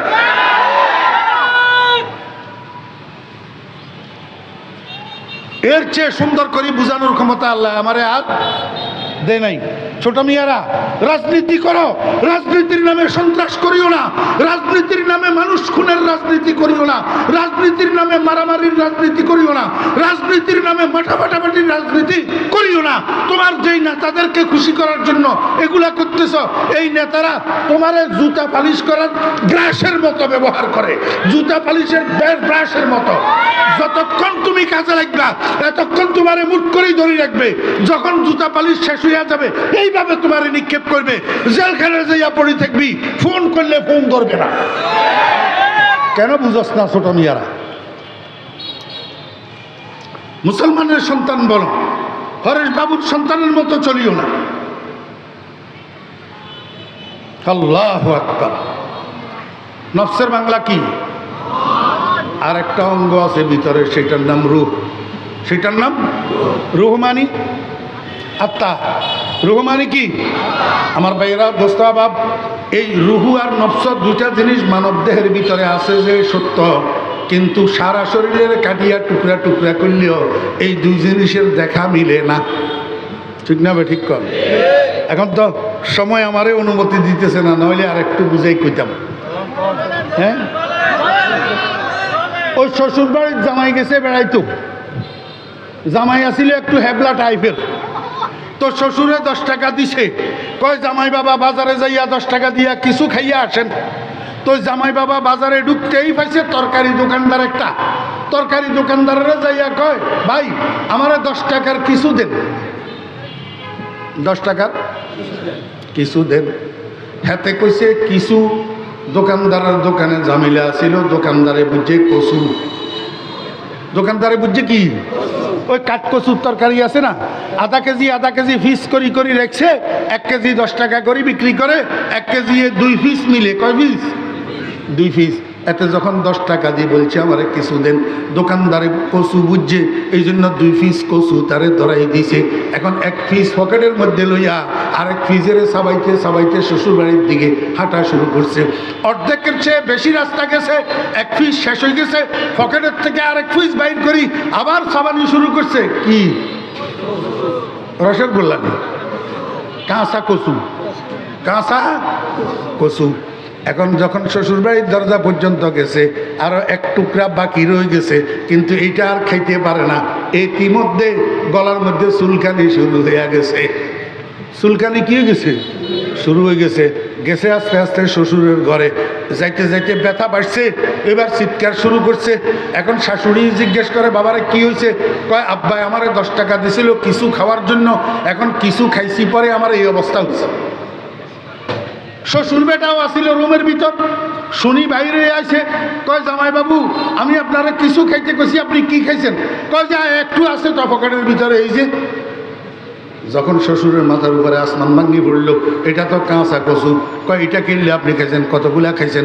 কয় যে আমি 10 টাকা দিই কিছু দিতে বলছিলাম, আমার 2 টুকরা এটা দিছে, আমি 1.5 টুকরার থেকেও একটু বেশি খাইছি, এখন তো আমার গলায় ব্যথা করে। শ্বশুরে কয়, আপনারে আমি কিছু খাইতে কইছিলাম, আপনি দোকানদারের যাইয়া কি কইছেন? কয় আমি কিছু দিতে কইছিলাম। কয় যে পাগলের ফলা পাগল, কিছু দিতে কইলেন কেন আপনি? কয় আপনি কিছু খাইতে কইলেন কেন? কয় আমি তো কিছু খাইতে কইছিলাম, বাজারে কিছু নামের কিছু নাই। কয় কিছু নামের কিছু না থাকলে আমার কিছু খাইতে কইলেন কেন? কয় পাগলের পোলা পাগল, বাজারে কিছু নামের কিছু নাই যে এই কথা ঠিক, কিন্তু যত কিছু আছে সব কিছু কিছু। কথা কয় তো ভোট দিবেন না? বাজারে যা কিছু আছে সব কিছু কি? আপনাদেরকে যদি এখান দিয়ে এখন মানুষ একটা যদি দাঁড়াই ডাকে, এই মানুষ, আপনারা কি মনে করবেন? কিরে শীত গেল গা, এখন এইটা কোত্থেকে আইলো? এই মানুষ এটা কোন ধরনের ডাক? কারে ডাকে? কেন বেটা কি ভুল ডাকছে নি? মানুষের এই তো ডাকছে। আপনারা এখানে যারা বসে আছেন সব কি মানুষ না জানোয়ার? তাহলে হের ভুল হইল কেমনে? হের ভুল হয়েছে এমনে, মানুষ তো সবাই আছে, কিন্তু মানুষ নামের মানুষ নাই। মানুষ নামের বাজারে যা কিছু আছে সব কিছু কিছু, কিন্তু কিছু নামের কিছু। আসল মানুষটাই হইল রুহু, আসল মানুষটাই হইল কি? বুঝে দেখলে বলেন, রুহের নাম মানুষ না শরীরের নাম মানুষ? রুহের নাম মানুষ। তাহলে আসল মানুষটাই হলো রুহু, কিন্তু রুহু নামের কিছু শরীরের মধ্যে নাই। কাটি টুকরা টুকরা করেন না, রুহু নামের কিছু পাওয়া যায় কিনা? আমার ভাইয়েরা, দোস্ত আহবাব, এই দুইটা অঙ্গ মানব দেহের ভিতরে আছে, নফস আর রুহু, কিন্তু এই দুটোটার অস্তিত্ব নাই। আর একটা অঙ্গ আছে, সেটার নাম হলো কলব। বুঝু চাও আপনাদের না কেউ?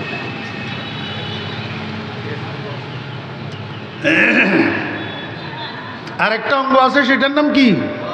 কলব। এই কলব হলো আরবি শব্দ।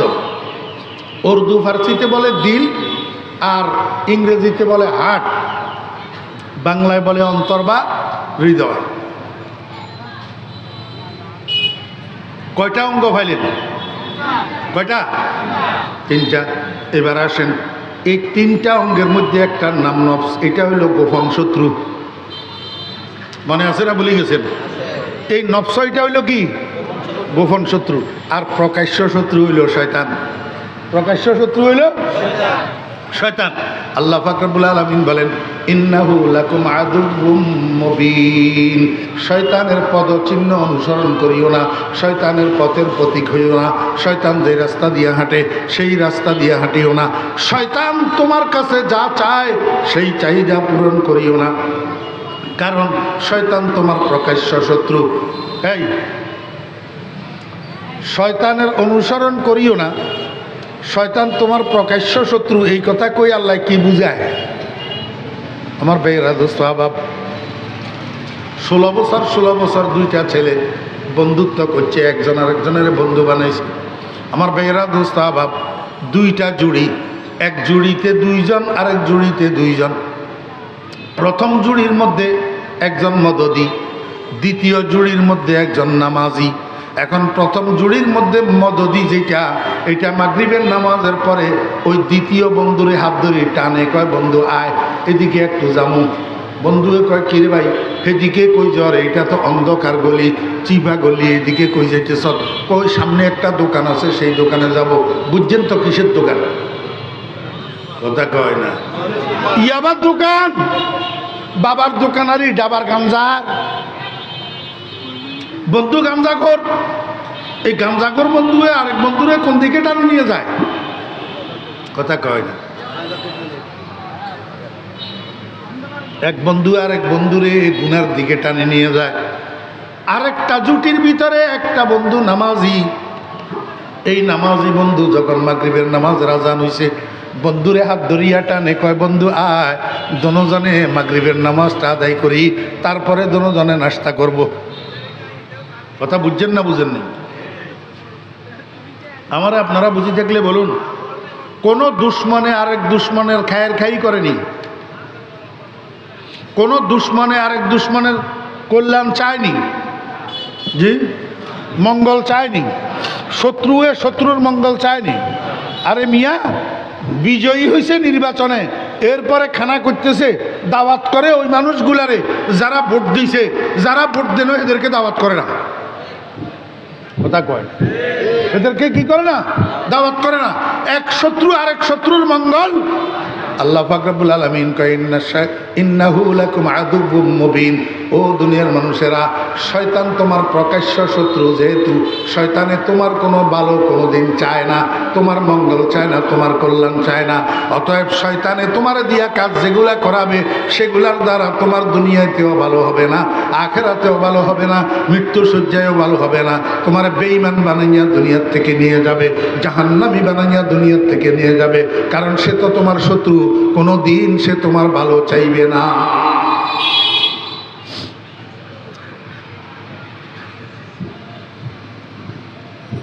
একটা কথা আপনাদেরকে একটু শিখাই দিই। শয়তানে আবার কোনো কোনো সময় মানুষের উপাস রাখি ধোঁকা দে, আর কোনো কোনো সময় অতিভোজন করাই ধোঁকা দে। একটু কঠিন। কোনো সময় উপাস রাখি ধোঁকা দে, আর কোনো সময় অতিভোজন করাই কি করে? ধোঁকা দে। শয়তানের ধোঁকা বুঝা বড় কঠিন। আল্লাহর এক ওলি 40 বছর পর্যন্ত তাহাজ্জুদের নামাজ পড়ে। 40 বছর পরে একদিন শয়তান মানুষের ছবি ধরি এই আল্লাহর ওলির ঘুমের ঘরে ঢুকছে। ঢুকি বসি বসি মাথা টিপের, কি করে? তো মাথা টিপলে একটু ভালো লাগে না? ঘুম একটু ভালোভাবে ধরছে। এখন আজকে আল্লাহর ওলি তাহাজ্জুদের সময় আর সজাগ হইতে পারে নাই। মুয়াজ্জিন যখন আসসালাতু খায়রুম মিনান নাওম বলছে, এবার বুজুর্গর ঘুম ভাঙছে। এবার ঘুমের থেকে উঠে কয়, হাই কি করলাম? 40 বছর পর্যন্ত তাহাজ্জুদ কাজা হইল না, আজকে কেন আমি সজাগ হইতে পারলাম না? আজকে তাহাজ্জুদ কেন পড়তে পারলাম না? বড় অনুশোচনা করি। অজু করি, তাড়াতাড়ি মসজিদে গেছে। যেহেতু আজান হইয়া গেছে, আগে ফজরের 2 রাকাত সুন্নত পড়ছে। ফজরের 2 রাকাত সুন্নত পড়ি আল্লাহর দরবারে হাত উঠাইয়া দিচ্ছে মুনাজাতের ভিতরে এমন কান্না কাঁদছে, আল্লাহ পাক রব্বুল আলামিন খুশি হইয়া আমলনামার ভিতরে এক কই কান্দায় 60 বছরের নফল ইবাদতের সওয়াব লিখে দিছে। সুবহানাল্লাহ। কয় বছরের? শয়তান খুশি নি না বেজার? শয়তানের মুখের মধ্যে খালি দুলা মারের। হাই কি করলাম? ভালোর জন্য তাবিজ দিলাম, পায়খানা পেশাব বন্ধ হওয়ার জন্য, এখন তো পায়খানা হইয়া গেল। ভালোর জন্য করলাম, তাহাজ্জুদ থেকে বিরত রাখলাম, এখন তো 60 বছরের সওয়াব পাইয়া গেছে। তার থেকে তো ভালো তারে জাগাইয়া তাহাজ্জুদ পড়াইয়া দেওয়াই তো ভালো। পরের দিন জানালার কাছে আসি, কয়, এ আব্দুল্লাহ কুম সাল্লি সালাত তাহাজ্জুদ। জানালার কাছে কও যে খুদার বান্দা উঠো, তাহাজ্জুদের নামাজ পড়ো। আল্লাহর ওলি কয়, মানামতা কে রে তুই? কও তো চিনেন নাই, আনা ইবলিস। আনা আল্লাহর ওলি কয়, ইবলিস যদি তুই হইয়া থাকিস তো তোর কাম তো তাহাজ্জুদের জন্য মানুষের জাগাইয়া দেওয়ানো, বরং মানুষের ঘুম পাড়াইয়া রাখা, তাহাজ্জুদের থেকে বঞ্চিত করা। তুই আমার জাগাই দিতেছ কেন? কয়, হুজুর বুঝেন নাই, এই গত রাত্রে লাথি খাইছি যে, এই জন্য আজকে যে এখন জাগাই দিতেছ। কয়, কেমনে লাথি খেলি? কয় যে কালকে রাত্রে যে আপনি সজাগ হতে পারেন নাই, ঘুম ভাঙ্গে নাই, তাহাজ্জুদ পড়তে পারেন নাই, আমি মানুষের ছবি ধরি আপনারে আসি বসি মাথা টিপছিলাম, আপনার কাছে একটু ভালো লাগছিল, ঘুমটা ভারী হয়েছিল, এর জন্য তাহাজ্জুদটা পড়তে পারেন নাই। তাহাজ্জুদ না পড়তে পারার কারণে পরবর্তীতে মসজিদে যাইয়া ফজরের নামাজ পড়ি, আপনি যে কান্দা দিলেন, এক কই কান্দায় আল্লাহ পাক আপনার আমলনামার মধ্যে 60 বছরের নফল ইবাদতের সওয়াব লিখে দিছে। আমি তো ধ্বংস হইয়া গেছি, এই জন্য মনে মনে সিদ্ধান্ত নিছি আপনারে আর ঘুম পাড়াইয়া রাখা ঠিক হবে না। তাহাজ্জুদের সময় আপনারে জাগাইয়া দেওয়াই ভালো, 4 রাকাত পড়েন, এটাই ভালো। শয়তানের দোকা বুঝা বড় দায়। ওয়ারাইহা ওয়াহিয়া ফিল আমালি সাইমাতুন ফারুব্বা মাসমাসাতিন শাররুম মিনাত তুখামি। শয়তানে কতগুলো মসজিদে যাইতে দেয় না, নামাজ পড়তে দেয় না, এগুলার রাখে উপাস, এগুলার রাখে কি উপাস। আর কতগুলারে শয়তানে মসজিদে যাইতে বারণ করে না, মসজিদে আরো ফুসলাইয়া ঢুকাইয়া এত বড় পাগড়ি একটা বান্ধায়, লম্বা রুকু, লম্বা সেজদা দেওয়াইয়া 4 রাকাত নামাজ পড়তে 10 মিনিট লাগায়। ওই শেষ কিনারে নামাজ যখন শেষ হয়, তখন দিলের ভিতরে একটু কুমন্ত্রণা ঢুকাইয়া দে, তুই যে বুজুর্গ হইতেছ, লম্বা রুকু সেজদা করি, লম্বা নামাজ পড়তেছ, লম্বা পাগড়ি বাঁধছ, এটা মানুষে দেখতেছে নি, একটু ডানে মামে তাকাইয়া দেখেছা, গেল নি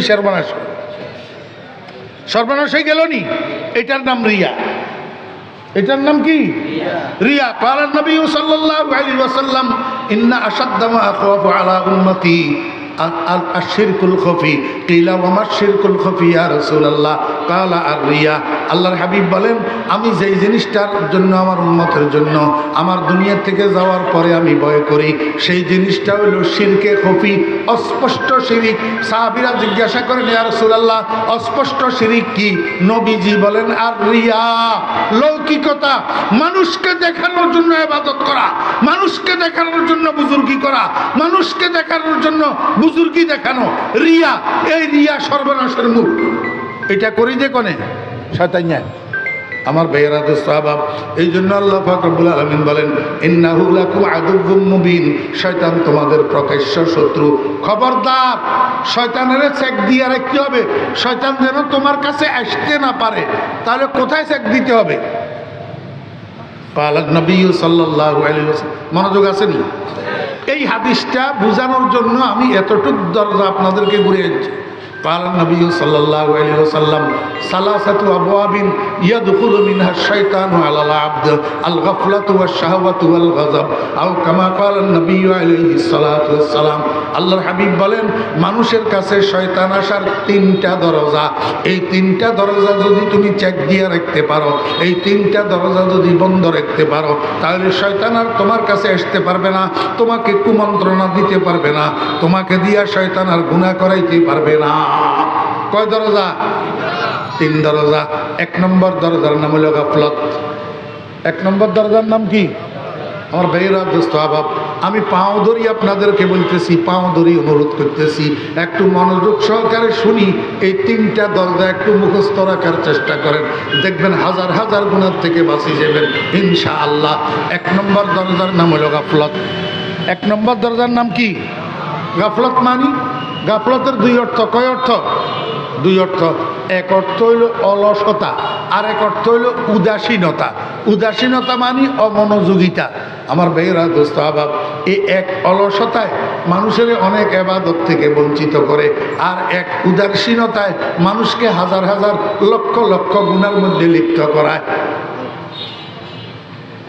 রসুল আকরাম সাল্লাল্লাহু আলাইহি ওয়াসাল্লাম একটা মূলনীতি শিখাই দিছি আপনাদেরকে আর আমি সেই মূলনীতিটা আপনাদের সামনে সামান্য উঠাই ধরতেছি বিশ্লেষণ করার তো সময় নাই বা সময় থাকলেও বিশ্লেষণ করলেও আপনারা মনে রাখতে পারবেন না এক নম্বর দরজার নাম হলো কি আরবি শব্দ মনে রাখবেন এই আরবি পরিভাষাগুলোকে চর্চা করবেন মুসলমানের সন্তানেরা আরবি পরিভাষাগুলোকে রপ্ত করবেন এক নম্বর দরজার নাম গাফলত গাফলতের কয় অর্থ এক নম্বর অলসতা এক নম্বর কি মনে রাখবেন অলস মানুষের দুনিয়াও বরবাদ আখিরাতও বরবাদ দুনিয়াও বরবাদ আখিরাতও বরবাদ ঘরে ভাত রান্না করার জন্য চাউল নাই ফ্যামিলি মেম্বার 9 জন হেতে দিনের 12টা পর্যন্ত ঘুমায় কাজকর্ম করতে যায় না কি কারণে অলসতার কারণে নিজেও উপাস থাকে ঘরের মানুষগুলাকে উপাস রাখে দুনিয়ায় বরবাদ হইল নিনানা হইল আমার ভাইরা দোস্ত আবাব মুয়াজ্জিন যখন ফজরের সময় ডাকে হাইয়া আলাস সালাহ হে কম্বলরে আরো ভালো করি মাথা মোড়াইয়া ঘুমায় ঘুমের থেকে উঠে না মসজিদে যায় না কি কারণে অলসতার কারণে কিসের কারণে অলসতার কারণে আমার ভাইরা দোস্ত আবাব ব্যবসায়ীর ব্যবসা নষ্ট চাকরিজীবীর চাকরি নষ্ট আল্লাহর আল নষ্ট জাল্লার জাল নষ্ট ছাত্রদের লেখাপড়া নষ্ট মাদ্রাসা বলেন আর স্কুল কলেজ বলেন এই অলস পোলা সারা বছর লেখাপড়া করি বছরের শেষে ফাইনাল এক্সাম যখন দে ফাইনাল পরীক্ষা যখন দে মাদ্রাসা বলেন আর স্কুল কলেজ বলেন হেতে পাস করে না ফেল মারে কি করে ফেল মারে এই অলসতা বশত লেখাপড়া করে না দুনিয়ায় বরবাদ হলো কি হইল না আমার ভাইয়েরা দোস্ত আবাব ফজরের নামাজটা অলসতার কারণে পড়ে না এশার নামাজটা অলসতার কারণে পড়ে না আখেরাত বরবাদ হইল দুনিয়াও বরবাদ আখেরাতও বরবাদ এমনিভাবে উদাসীন মানুষ অমনোযোগী মানুষের দুনিয়াও বরবাদ আখেরাতও বরবাদ কেমনে আমার ভাইয়েরা হাতে ড্রাইভার গাড়ি চালাইতেছে বাম হাতে মোবাইল ডাইন হাতে স্টিয়ারিং হুইল ওই দিক থেকে বউয়ে মোবাইলের মধ্যে কইতেছে তোমার 4 বছরের পোলাটা পানিতে পড়ি মারা গেছে বউয়ে মোবাইলের মধ্যে কি করতেছে তোমার 4 বছরের বাচ্চাটা পানিতে পড়ি মারা গেছে এই সংবাদ শোনার পরে মানুষের হাল ঠিক থাকার কথা না এখন মন গেছে গা সেই দিকে সামনের দিক থেকে গাড়ি আসতেছে খেয়াল করে নাই দিছে সামনাসামনি মারি নিজের গাড়িটাও ভাঙলো আরেকজনের গাড়িটাও ভাঙলো নিজেও মরল সামনের ড্রাইভারটারেও মারল কারণটা কি অমনোযোগিতা উদাসীনতা কথা বুঝছেন নি না বুঝেন নাই দুনিয়া বরবাদ হইল নি আখেরাত বরবাদ কেমনি আখেরাত বরবাদ হে মসজিদে যায় 5 ওয়াক্ত আল্লাহু আকবার নামাজের নিয়ত বান্ধি এবার ডুবাই চলে যায় এবার খেতে চলে যায় এবার অফিসে চলে যায় না ঠিক মতো সুবহান রাব্বিয়াল আযীম আছে না ঠিক মতো সুবহান রাব্বিয়াল আলা আছে না তাশাহুদ আছে না দরুদ শরীফ আছে না দোয়ায়ে মাসুরা আছে এটা ঘোড়ার ডিমের নামাজ নি এই নামাজ তো তোর কিচ্ছু হইতেছে না শুধু লেফট রাইট করতেছ যে এইটাই হইতেছে নামাজ ঘোড়ার ডিমও হইতেছে না কি কারণ এই নামাজের মধ্যে অমনোযোগী হওয়ার কারণে আখিরাত বরবাদ হইল নি আল্লাহর হাবিব জনাব মুহাম্মদুর রাসূলুল্লাহ সাল্লাল্লাহু আলাইহি ওয়াসাল্লাম বলেন আমার উম্মতেরা, শয়তানের প্রবঞ্চনা যদি বাঁচতে চাও, অলসতা ছাড়তে হবে, উদাসীনতা ছাড়তে হবে। এই দুটোটার সমন্বিত নাম হলো গাফলত। এই গাফলত তোমাকে ছাড়তে হবে। এই গাফলতের দরজা দিয়া তোমার কাছে শয়তান আসে। 2 নম্বর দরজার নাম হলো শাহওয়াত। 2 নম্বর দরজার নাম কি? শাহওয়াত। শাহওয়াত এটা আরবি শব্দ। শাহওয়াতের বাংলা কি? শাহওয়াতের বাংলা হলো ওই যে একটু আগে বুঝাইলাম, নফসমানি মন। নফসমানি মন, মনের একটা চাহিদা আসেনি? কারো কারো মনে ভালো চাহিদা চায়, কারো কারো মনে খারাপ চাহিদা চায়। এই যে মনের চাহিদা, এটা যদি রসুলের তরিকা পরিপন্থী হয়, সেটার নাম শাহওয়াত। কথা বুঝার চেষ্টা করি। মনের চাহিদা যদি রসুলের তরিকার পরিপন্থী হয়, সেটার নাম কি? এই জন্য হুজুরে পাক সাল্লাল্লাহু আলাইহি ওয়াসাল্লাম বলছেন, লা ইউমিনু আহাদুকুম হাত্তা ইয়াকুনা হাওয়াহু তাবআন লিমা জিতু বি। হযরত উলামায়ে কেরামের ফায়দা বেশি, তালেবে ইলমদের ফায়দা বেশি। লা ইউমিনু আহাদুকুম হাত্তা ইয়াকুনা হাওয়াহু তাবআন লিমা জিতু বিহি। আল্লাহর হাবিব বলেন, তুমি ততক্ষণ পরিপূর্ণ ঈমানদার হইতে পারবে না যতক্ষণ না তোমার মনের চাহিদা আমি নবীর আদর্শের অনুসারী না হয়। আমি নবীর আদর্শের অনুসারী না হয়। তাহলে খাহেসাত, শাহওয়াত কাকে বলে? মানুষের মন চাহিদা যেটা নবীর আদর্শ বহির্ভূত হয়, সেটা হলো শাহওয়াত, সেটা হলো মন চাহিদা। বুঝে থাকলে বলেন না। মদ পান করা নবীর আদর্শ, জি। সুদ খাওয়া নবীর আদর্শ, পতিতালয়ে যাওয়া নবীর আদর্শ, বেগানা মেয়ের সাথে গার্লফ্রেন্ড করি আল্লাহু আকবার পার্কে ঘুরা নবীর আদর্শ। নাউজুবিল্লাহ, কোনো দিন নবীর আদর্শ হইতে পারে না। এটা মন চাহিদা। এটা কি? মন চাহিদা। এরকম যত গুনার কাজ আছে যেগুলা আমার মনে চায়, এগুলার নাম হলো শাহওয়াত। আল্লাহর হাবিব জনাব রাসূলুল্লাহ সাল্লাল্লাহু আলাইহি ওয়াসাল্লাম বলেন, ও উম্মত, শুধু তোমার মন চাইলেই তুমি করিবা এমনটা নয়। আমার আদর্শের কষ্টি পাথরের লগে একটু বসিয়া দেখবা আমার আদর্শের সাথে মিলে আসেনি। তুমি যত বড় হও না কেন, তোমার স্ত্রীকে লইয়া রাস্তায় যদি খোলা চেহারায় বাইর হও, তাহলে বুঝতে হবে এটা তোমার মন চাহিদা। এটা তুমি মনের চাহিদা পূরণ করতেছ।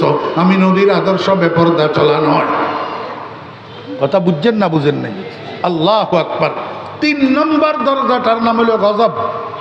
মাওলানা মুজিবুল হক সাহেব আসছে, ফরাজি সাহেব, ওনাকে নিয়ে আসেন, স্টেজে নিয়ে আসেন। 3 নম্বর দরজার নাম কি?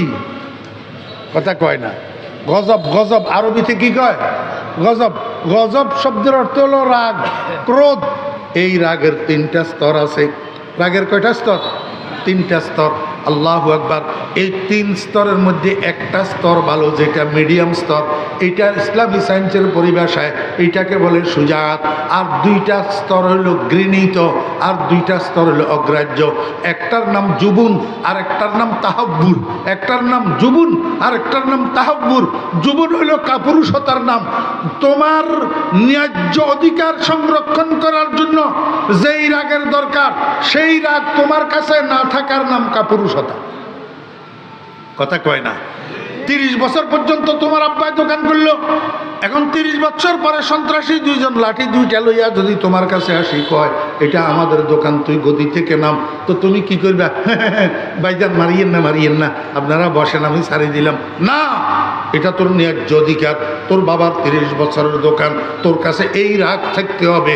আর একটা লাঠি লইয়া উল্টা ঘুরি তোকে দাঁড়াইতে হবে। এই বেটারা, কে তোরা? আমার দোকান, আমি কেন তোদেরকে ছাড়বো? এই রাগ তোর কাছে থাকতে হবে তোর ন্যায্য অধিকার সংরক্ষণ করার জন্য। এই পরিমাণ রাগ যদি তোর কাছে না থাকে, তাহলে তুই কাপুরুষ।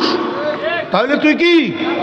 ও ইমানদাররা, যদি তোমার আল্লাহর উপরে আক্রমণ আসে, যদি তোমার রসুলের উপরে আক্রমণ আসে, কেউ কোনো নাস্তিক যদি তোমার আল্লাহকে গালি দেয়, তোমার রসুলকে যদি গালি দেয়, তোমার আল্লাহর সম্ভ্রম রক্ষা করার জন্য, তোমার রসুলের সম্ভ্রম রক্ষা করার জন্য, প্রতিবাদ করার জন্য, প্রতিহত করার জন্য যেই পরিমাণ রাগের দরকার, সেই রাগ যদি তোর কাছে না থাকে, তাহলে তুই কাপুরুষ। তাহলে তুই কি? কাপুরুষ।